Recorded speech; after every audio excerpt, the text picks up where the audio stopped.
There's been a great deal of talk, understandably, about the global pandemic, and why wouldn't there be? It's been a lot of sickness, been many deaths. There's been a great deal of disruption of our activities, disruption of economies, and we have a lot yet to see, a lot yet to come.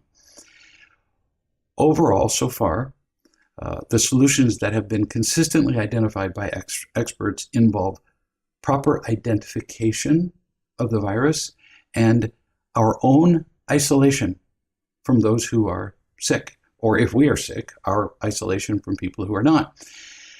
In this country, at least so far, we're not doing very well at either one. Not nearly enough tests, not even enough for the medical professionals who are taking care of people, and we're certainly not isolating. And it's the same with parenting. In the government, in fact, people are openly advocating half measures in isolating. They're saying, well, instead of restaurants being at full capacity, then we will isolate by having the restaurants at half capacity. I'm not, but I've seen individual scenes in zombie movies. Can you imagine you're in a room full of zombies and somebody comes in and says, we've got the cure. We just you need to be in rooms that have half as many zombies as before, when it only takes one. We do the same thing with parenting. We're doing half measures. We have to identify the real problem, not call it ADHD. That's not proper identification. Not call it ODD, oppositional defiant disorder. Not call it just even clinical names like depression, suicidal ideation. No, the real problem is pain, emotional pain in our children. Properly identify it and then do something about it. Love and teach our children so that they can feel loved, so that they can learn to be loving and responsible. That's really identifying and treating. And we have to mean it. We have to be all the way in. Half in is none in. A mother wrote me 2 days ago and said that her daughter was cutting and burning herself, so 2 forms of self-harming, which automatically puts her in the highest risk of successful suicide attempts of any group on the planet. on multiple medications, in and out of institutions, has had multiple suicide attempts. And the doctors pretty much wait for your daughter to be dead unless you're willing to really get serious. And so she wrote to me about it. I didn't offer to sell her anything. I didn't tell her to buy a book. I didn't tell her to spend 2 cents. I said, I'll talk to you on Skype for nothing. And her response was, well, I don't think I'm ready for that. It scared her that she would actually have to face the problem. And instead of her daughter being given a pill, she might have to learn something. She wanted the response that I sometimes call the M&Ms and vodka response. With enough M&Ms and vodka, pretty much everything feels better. We want the easy way, and I get it. Who doesn't want the easy way? When I go outside and work in the yard, I wish the plants would just grow up into these luxurious things that I didn't ever have to plant or take care of or weed, but there isn't an easy way to do that. And boy, that's nothing compared to the effort involved with parenting. But it turns out that with parenting, real love is easier. Look at all of the oppositional defiance stuff and the drug addictions and this girl who is suicidal and kids who have defiant attitudes and ADHD symptoms. All of that is hard. That's hard work. Genuinely learning to love and teach our children is much easier, but it does involve change in the beginning. Change in us. We would like everybody else to change. We want to win the lottery. We don't want to change. And we're not comfortable with change. In fact, almost by definition, change is uncomfortable, and we avoid discomfort. This mother is not intentionally neglecting her daughter. Nobody's blaming her. She just doesn't know what to do. And she's afraid to even wiggle if that will make her pain worse. As a result, it's pretty likely that she'll get to preside over her daughter's funeral. And none of us want to do that. None of us want to watch our children dying physically from a virus or from suicide or anything else, or emotionally as they're acting out in anger and phone addiction and so on. None of us wants to preside over that, which is why we're meeting here. Every weekday you come here, and this is not only a source of information, but I'm doing with you right now, even though it's remotely, which these days it almost has to be, remotely, I'm doing with you what I recommend you do with your children. I'm loving you. That may be hard to conceptualize at first.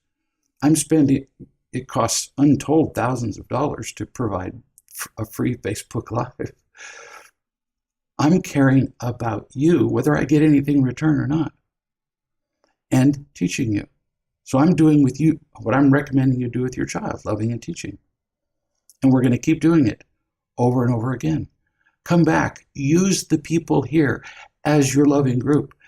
Put up lots of posts in the comment section. Feel people care about you as they love and teach you. On a previous Facebook Loving Parents Live, I talked about how to handle a specific 5-year-old's tantrum. And I talked about how the real problem is not the tantrum, which is really just a reaction to the lack of love.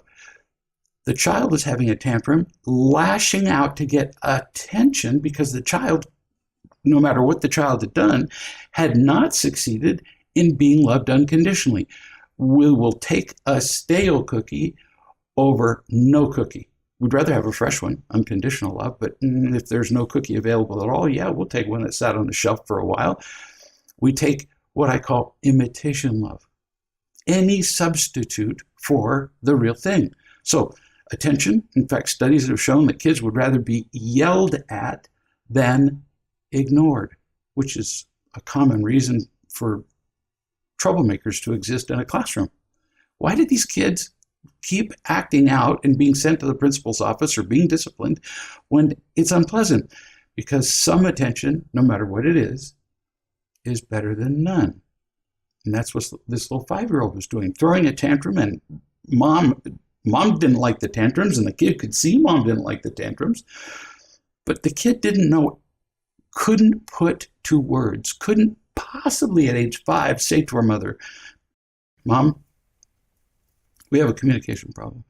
What I'm looking for is just unconditional love from you. Right now, I don't need yelling and I don't need to be told what to do. I just need a moment of just you loving me. What 5-year-old has the insight to do that?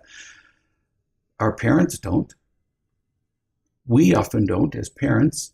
Parents just period don't. No child's going to be able to say that. So in a recent chat, on a recent live, I talked to the mother about her 5-year-old who became violent and started throwing things. And the mother did an astonishing thing.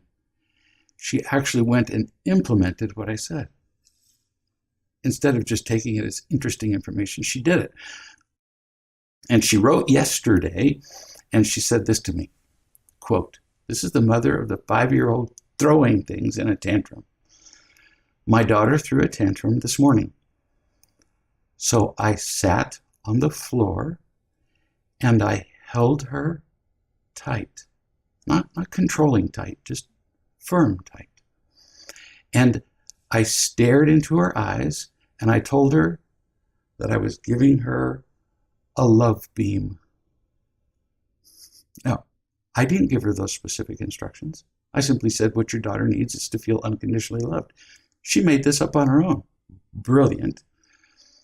She continues, my daughter thought it was pretty funny and stared back at me and said, I'm giving you a love beam too. And they just sat there enveloped in love, and the tantrum was over. Why? Because of some clever technique? No, because the tantrum's original cause was not feeling loved. Mom loved the child, tantrum gone. It really works that simply. Now, when you've got an older child who doesn't trust you to love them, and because you haven't for their entire lives, it takes longer. So it's not necessarily easy, but it's still really simple. The mother concludes, I'm crying as I write this.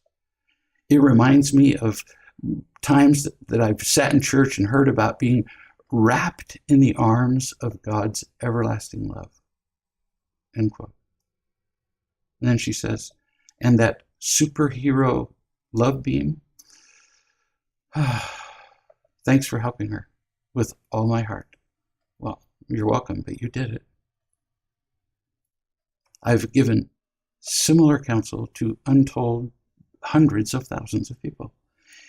And it's astonishing how few people are willing to just stop their old behavior, pitch it, throw it away. You didn't go halfway here, and you just dove in and loved your child who was having a tantrum instead of telling her that, oh no, she can't do that anymore.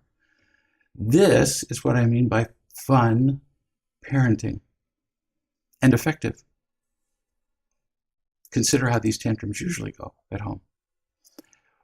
In the comments section here on this page, you'll see a link to a video about a mother dog.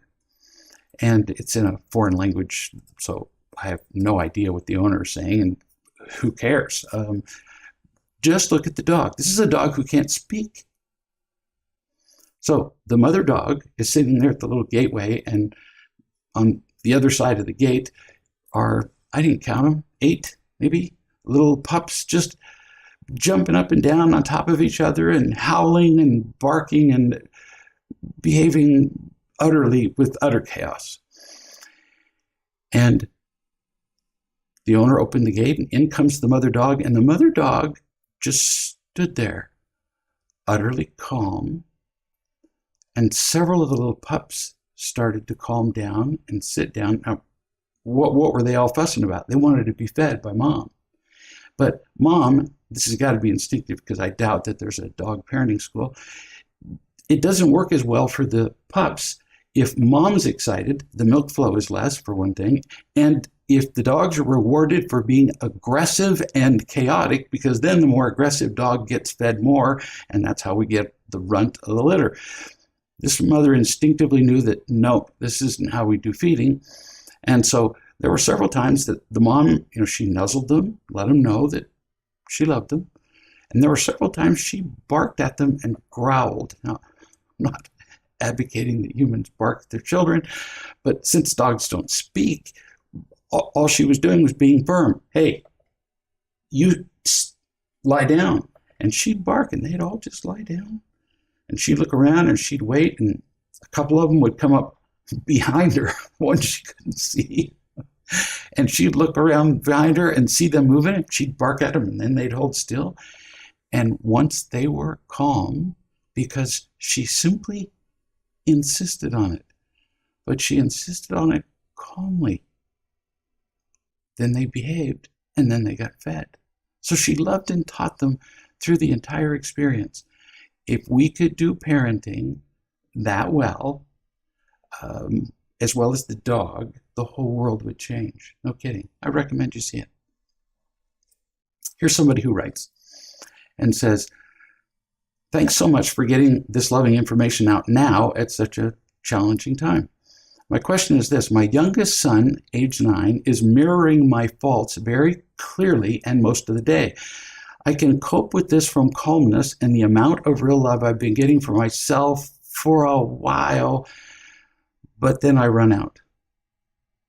So this is important, and I'm speaking to the writer here, well, and to the rest of us.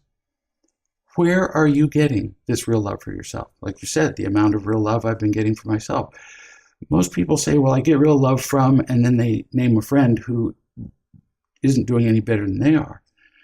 And we can't get it from ourselves, just like you can't give yourself a drink of water in the desert if you're dying of thirst. If you could, you would. It would have to be from people who have it. We have to band together if love is going to win, because all the forces that are arrayed against love are monumental. We're fighting, in many ways, a battle up a mountain with monsters standing on top, throwing rocks down, because the world does not live this way. They don't live in an unconditionally loving way. Let me give you an example. One of the things that we do is market different approaches to parenting. If you go to realloveparents.com, the first thing that you see is find your child. And there are at least 30 different childhood behaviors that are distinctly unproductive that are listed. You click on the behavior that most applies to your child, or the attitude, and you learn about that, and then you go on to your first free lesson. Well, we're learning how to market better and better. And I get lots of requests from parents of kids who have ADHD. They're learning nothing anywhere they go. Here are these parents desperate to help these children who are often incapacitated by their ADHD. And in all the sources that they visit, they're not learning a single thing about love, even though by far the thing that a child needs most in order to develop emotionally in a healthy way is love. So imagine, kids need love more than anything, but when they behave badly, which is all ADHD is, it's a reaction to the pain in children who don't feel loved. What's the cause of ADHD? The lack of unconditional love. I'm not kidding. And there are increasing numbers of neuroscientists who are saying the same thing. And so here they go to the internet and they say, so what do I do for my kid with ADHD? And you know what they're told? Uniformly, take meds. They're all advertisements for medications. In fact, for fun, I went to Google and I typed in every variation you could think of on the phrase treating ADHD without medication. And no matter how I typed that in, what did I get back? The top 3 entries, the top 3 things that you see were advertisements from drug companies for the ADHD drugs that they sell. We're not being taught how to love. We need each other. We need to learn how to feel loved by each other as adults before we can love our children unconditionally, which is one reason we're here in this page. We need people already in real love to come to this Facebook page and make their contributions. You can go to reallove.com and there are conference calls that are available to you where people live, but not in person, well, conference calls aren't in person, and these days you don't want to meet with somebody in person, where people live will love you. Don't just talk about it. Listen to their tone of voice as they talk to you about your child. They're there only to love you. There's no return for them. They don't get paid for doing this. Every parent interested in learning what really helps kids needs to come here and to reallove.com, realloveparenting.com. Even in a training that's done by video, you can feel the love of the person who's teaching you. That's what's happening in the training, is loving and teaching, not just lecturing. Which is why I did the training by video. If it were just information, I would have just written another book after writing 20 already and sent it out to everybody. But we need to feel it. Mom says, then the evening starts, and here I've been absorbing the triggers between my husband and the boys and buffering all the conflict all day long to keep us on track. And the love I've been getting for myself runs low. Does this sound familiar? Toward the end of the day, you've just sort of had it. And my youngest reflects that perfectly when he has to go to bed. Yeah, what you're trying to do alone is exhausting. You need help as a parent. We all do. Mom says, he stalls, he resists going to his bedroom, he argues, and by that time, I'm just done. And because it's difficult to have immediate access to a wise person to love me, I just want everything to be over. Well, yeah, which is why we need to get the love that we need throughout the day, all during the day, so that when we get to the end of the day, we're not worn out, which is why we come here, which is why we go to conference calls, which is why we go to those websites I've been talking about. You're not getting what you need for you so that you can then in turn give it to your children. You come in like the mother dog, you're already exhausted. You have no milk to give these little kids, and they're jumping up and down all over your head and making noise, and nobody gets fed and nobody's happy. Mom continues, I know the best way is to get real love myself, but what can I do or say before I reach the breaking point with this child each night? So pay attention to what you just said. You just said that you know the best way is to get real love yourself, but no, there's no but. That's it. The best way for you to help your child is for you to get unconditionally loved. We're either committed to get what it takes to love our children all the way, or we won't succeed. There's no halfway to do this. There's no way to start your car in the morning halfway. There's no way to drive safely to work with your car halfway on the road. Half measures work zero. In fact, half measures are often counterproductive, which is why so many parents are having a hard time. They're partially in. It won't be enough. We want something easy. And it turns out your real question has nothing to do with bedtime. Not a thing. We all need to hear this. Now, often I answer specific questions during the course of a Facebook Live or anything else that I do by video. Usually I answer the specific questions. But this question on your part really is this. How do I unconditionally love and teach my child? That's your question. Go to realloveparents.com.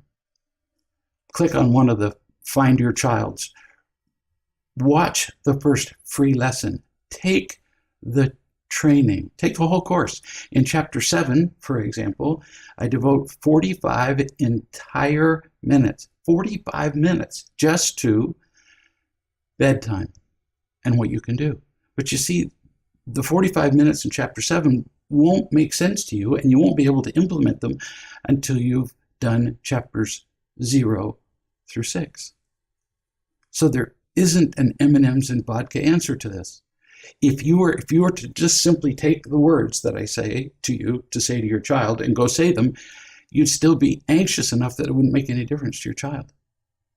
But if I could give you just one thing, never speak to your child while you're irritated. So if need be, when your 9-year-old is giving you grief, you just gently reach down and you kiss him on the nose and the eyes, and you smother his face with kisses until he starts laughing, and you just pick him up and you take him to bed. Because that's all you've got. You're loving him and you're teaching him with all you've got, and you'll get better as you go. Mom continues, I've often felt terribly alone and lost. I guess I'm trying to make up for my feelings of feeling lost and alone by babying and pampering my child. No doubt. So here we are. I'm willing to pay the price to turn this around, although I have to do it alone because my husband sees this real love stuff as just ridiculous and soft. Well, you can tell him for me, or you can have him watch this segment. Real love is far from soft. Ask any parent who does it. It requires incredible diligence on your part. And the teaching can sometimes seem really direct, and the consequences even harsh to children who are accustomed to being babied or getting their way. And second, you said, you're willing to pay the price. Now, listen to my tone of voice as I answer that. Prove it. Prove that you're willing to pay the price.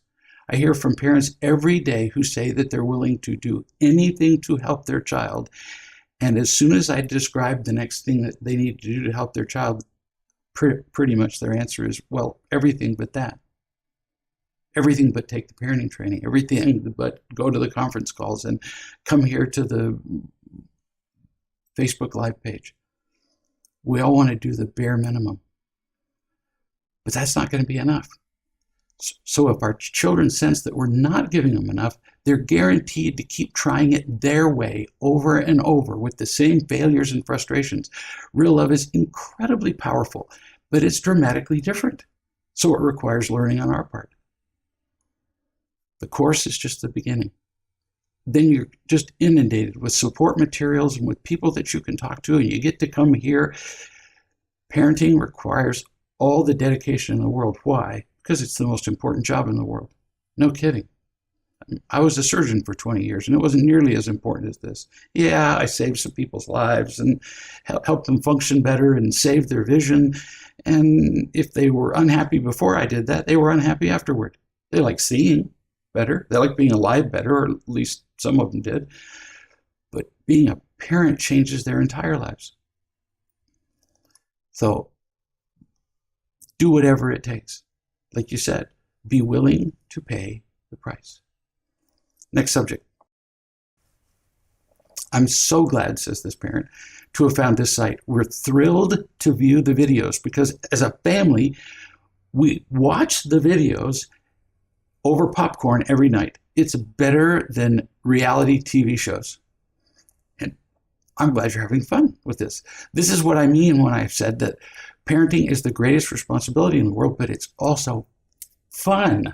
It's fun to watch kids be happier. It's fun to be happier yourself. It's supposed to be. You get to be effective as a parent and fun. And if it's not fun, something is almost always missing. We're forgetting something, usually the being loved ourselves part. Mom continues, how is it that two siblings raised by the same parents, even at the same time, can end up dramatically different from each other? And then she describes two guys that she knows who are in their mid-20s, fraternal twins even, so raised at the same time in the same house. And one is very outgoing and has an accomplished career, and the other does nothing but play video games and lives with his parents. So how is it that twins raised in supposedly the same environment, even being fraternal, can end up like, completely different species, is her question. Oh, how many times I have heard that two kids were raised, quote, in the same family. But that's never the case, really, ever, which is one of the reasons that they turn out so different. It's never true that two kids are raised in the same family. Let's take those two twins, born on the same day, but one has a slight genetic predisposition toward one quality more than the other. Maybe more intelligence, maybe more social awareness, maybe more talent in music, whatever. But they have different genetic makeup. And the kid learns to play that advantage with his parents or even just with one parent. Remember, I was talking about before that if we don't have enough real love in our lives, we fill our lives with imitation love, with praise and power and pleasure and safety and money and sex, and whatever decreases our pain becomes imitation love because it makes us feel better in the absence of real love. Well, if this child has an ability to give his parents the kind of imitation love they like, then he'll be favored for that. They'll smile at him slightly differently. It may not be obvious in the beginning when they're just infants. Oh, but it becomes increasingly obvious with every day. And children are incredibly observant. So the child notices, when I do this, my mother smiles, and when I do that, she smiles less or doesn't smile at all. So the kid does the thing where they get the most smiles. And if that child's able to do that particular behavior better than his sibling or her sibling, well, then they get ahead. They get rewarded. And if the thing that they do is socially accepted, then they tend to be more accomplished. Nearly every parent does not feel sufficiently unconditionally loved. So we trade imitation love with our kids. Praise, power, pleasure, safety, athletic skills, approval, on and on. And one child will have more of that than the other. I know a member of my own extended family who was born really smart and learned really early on that when he was smart and cooperative and cleaned his room and didn't cause trouble, his mother smiled. And his father didn't smile so much, but frowned less, which is better than nothing. So he excelled in academics and in sports and made sure that he was no trouble to anybody ever. Well, he was the favored kid. No noise, completely cooperative. Then the younger brother comes along, not quite a twin, but 14 months younger. Every bit, proven by testing, by the way, every bit as smart as the first kid.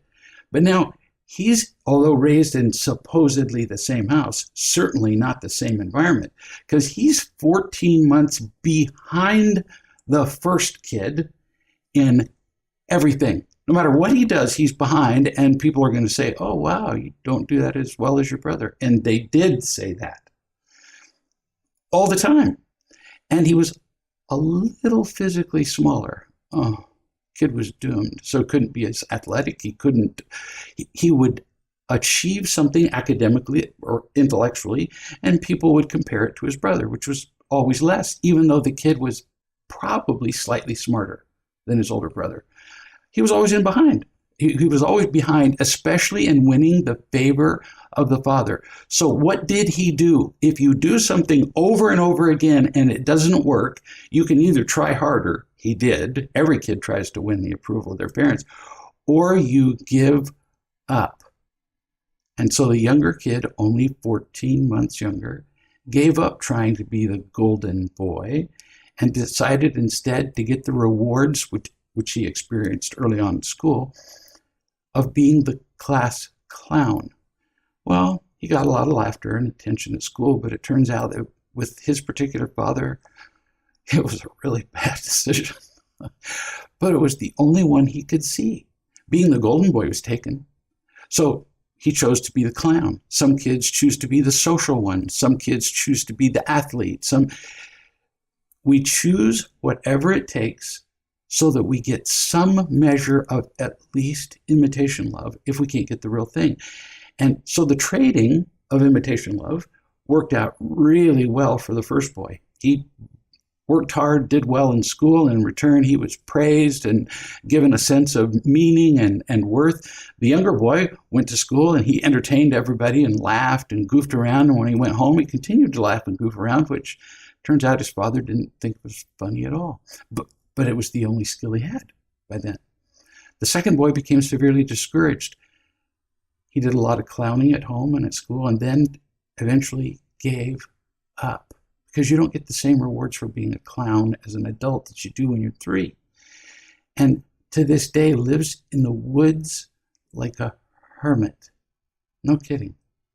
But now here's the rest of the story. You think, well, there was the successful one and the one who failed. No, the successful boy, even though he looked good, wasn't so happy either. Success isn't the same as happiness. Success is just a grade. You got an A in school. You got an A in your income. But he ended up taking drugs, attempted suicide, all the while looking successful to everybody. So the bottom line is, without real love, we cope differently. We survive, but we don't thrive. And so it is with kids in families everywhere. I deal with adults all day long too, not just as parents, but as individuals. And all of their problems began when they were really young and stem from what they learned to do to survive at a very young age. They weren't taught how to really be alive and to thrive. They just weren't. New subject. A man writes me and says, I have 2 adopted daughters who are now adults and no longer living in our home. But they visit, and when they visit, they can become suddenly violent with me and with other family members due to their bipolar disorder, and they don't always take their needed medications. Of all the disorders I know of, bipolars are most famous for not taking their meds. Can you give me some advice? When somebody becomes suddenly angry or violent, they're not even there. They're completely on another planet, protecting themselves, creating threats. It's like they're drunk or on drugs. Watch somebody who's in a fit of anger and see if it looks like there's a human being there. Oh, they just as well be a snarling animal. Would you invite somebody into your house who was drunk and violent? Like, no, duh, not a chance. You're worried about offending your daughters while they're angry and violent. I can feel it through the page. But if your goal is not to offend them, then the only option left is you make yourself a hostage to them. Now you lose, and they don't benefit either. The way it is now, everybody loses when they come over and they're violent. Other family members lose too, because you don't provide a safe place in your own home for them when your daughters are there. So everybody loses. And I've dealt with many families like this. So what do I recommend? First, you can call them now, today, before they come over to visit, long before their next visit. And you tell them that they are not welcome to visit in your home anymore without calling ahead and confirming that they're on their meds. That's the first step. That's not going to guarantee you anything, but that's a step. 2, if they refuse to do that, because they might, oh, you're trying to control me and make me take my meds like everybody else does. I've heard all this before. Then you say, fine, I'll meet you at a restaurant or someplace other than our home, but not in our home because it causes emotional damage to everybody. At a restaurant, if they become suddenly violent, the restaurant owner will call 911 for you and you'll have the problem solved. Third, if they come to your house and they are the least bit emotionally or physically violent, you tell them that they have to leave right then. You don't wait till they're violent twice. You tell them immediately they have to go. And if they refuse to leave, this is really easy. You call 911 and have the police escort them out. It's now not your problem. This might seem harsh, just like giving consequences to young kids can seem harsh, but it's not. This way, at least you and other family members can feel safe and connected. The way things are now, everybody loses. It's that simple. But you'll have to have some courage to do it. And as the leader of your family, it's your opportunity to show people what is and is not acceptable in the family. Just like the mother who wrote about how at the end of the day, she runs out of steam, or what real love, she actually says that, I run out of love, and doesn't know what to do with her son. It's her opportunity to learn to feel more loved herself so that she can show her son and her other child and her husband, who's pretty dubious about the effects of love in a family, which is pretty odd since that's the thing that runs a family. She gets to show them what's possible. You have an opportunity to do that here. But if your goal is ever to not offend people, you sell your soul. You're miserable, and the people who hold you hostage aren't happy either.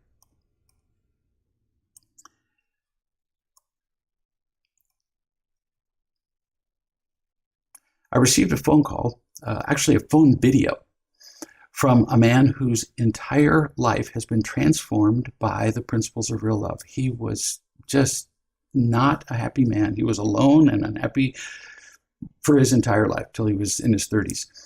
And this video was exactly a depiction. I didn't put the URL. Oh, I couldn't put the URL up there. This was a video he took himself. It was an illustration of what I hear from parents every day. The girl and her mother live in an area where everybody has been urged to stay indoors and not go anywhere. And oddly, the mother was actually complying. And the girl, who looked to be probably 5 years old, was screaming as though she were being tortured. And she kept screaming a name over and over.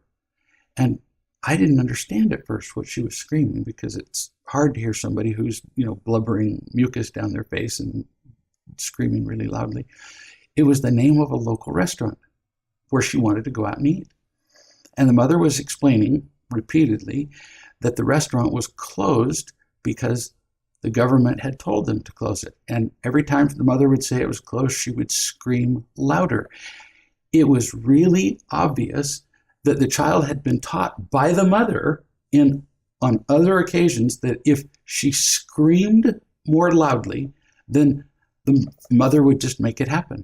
She honestly believed that the mother would just make the restaurant open and then they would go there for dinner. It was also obvious that this screaming had worked many times before. The mother was begging the child to stop, as opposed to the dog we talked about, who was considerably smarter and just said, no, calm down. Calm down and you'll eat. This girl wasn't starving. The little pups were really hungry.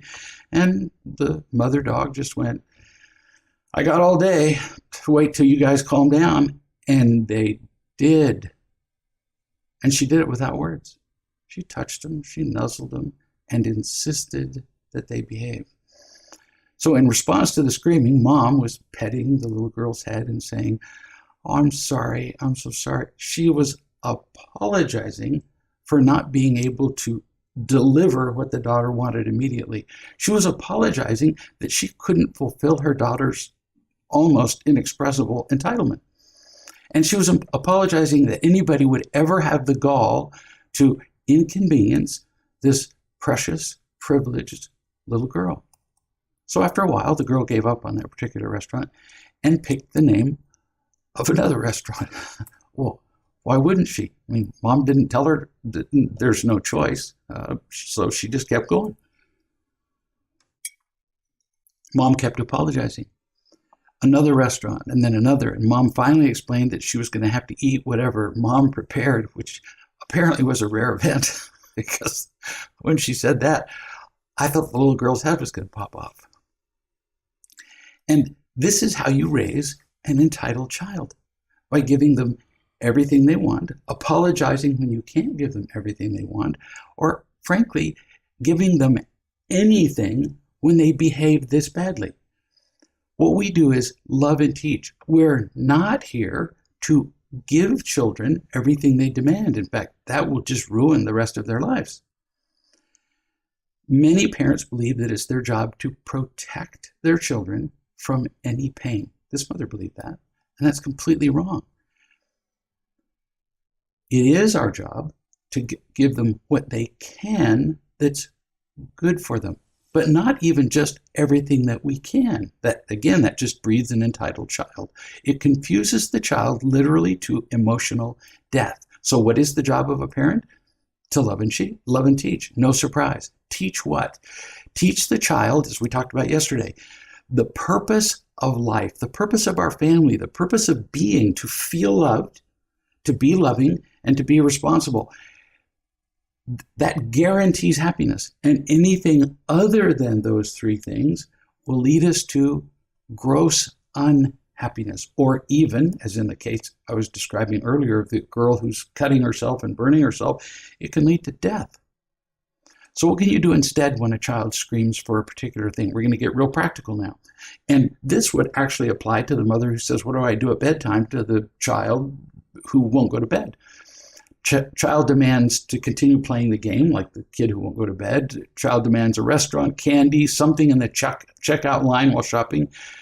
First, listen to them. Listening is the single easiest and most immediate thing you can do to indicate love. Be calm. You probably don't know a lot about, I didn't years ago know much about nuclear reactors, but if allowed to just go its merry way, a nuclear reactor will melt down, as we saw happen in Japan when there was the tsunami over there.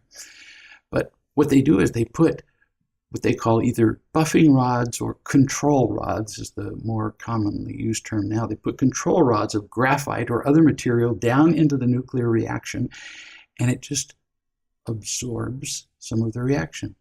It calms it down. That's what happens when you are calm. If they get all excitable and they're crying and screaming and you're saying, oh, honey, I'm just so sorry, you're just adding more heightened emotion to heightened emotion, and it makes everything worse. You look them in the eye, you touch them, you ask them what they want. Instead of them being screaming for the thing, asking for it's completely different activity. If it's not good for the child, or you just don't feel like getting it in the moment, spoils dinner, teaches a lack of responsibility, or just simply because they're demanding, then you explain. You can do X or Y. Here are things you can do. Always give a child choices if you can. You can do X or Y. We can sing a song together. I can push the cart around the grocery store. We can go outside and play. Any number of things. But right now, you can't have blank, the licorice in the checkout counter. We can't go to a restaurant because they're all closed, but there's all kinds of things we can do. And then what if the child keeps going and they keep demanding? You explain that you can keep screaming and you can keep demanding. You can't stop a child from screaming. Well, you can. Duct tape will do that, but I'm not recommending that as a routine treatment. They can scream, but they'll have to scream by themselves until they're ready to talk about what you're both going to do next, not just repeat the demand. And then you put them in the room and let them scream as long as they want to. What are you teaching them? Are you teaching them that they can't have the restaurant or can't have the candy? Not the point at all. You're teaching them that in order to be happy, we need to feel loved, which the child can't if they're screaming.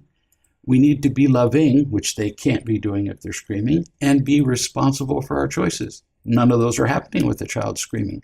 The lesson is you don't always get what you want. You'll get what you need. I do everything I can to provide you with clothing and food and safety. But what we need to be more of is grateful for what we have. Now, how do you teach that?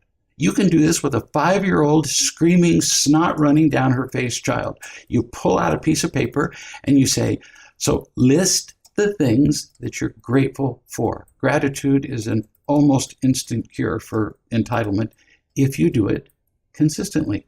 Get a big sheet of paper and start listing things. You start listing some things. If she can't, you list one, you say, now you list the next one. On and on, what she already has to be grateful for. If you do this firmly and lovingly, like the mother dog, the fit will stop. But you have to show no pain, no anxiety. One mother kept telling me that, well, she was doing everything that I was describing, but her 5-year-old kept having a fit. I don't know why I have a rash of 5-year-olds here. She said, I'm doing all this and he's still having a fit. And I said, I'll bet you $100 that when you talk to your child, you do this. Now, you'd have to be watching this on video to see it. I said, you go like that. In case you didn't see that, or you might have macular degeneration, all I did was slightly furrow my brow. Why does that matter? Because if a child throws a fit, they're looking for some kind of attention. She may not be able to go to the restaurant, but at least for a second, she was able to control you. And what does that do? It teaches her to do it again the next time. So no pain, no fear, no frowning, no anger, no scowling on your part, just loving and teaching. And I've seen this done successfully over and over again. And if we do this with our kids, then they don't end up entitled and miserable. Instead, they end up creative. They end up loving. They end up responsible. They end up happy. They end up feeling fulfilled. They end up having a sense of meaning in their lives. And that's what we want for our children. I look forward to seeing you tomorrow.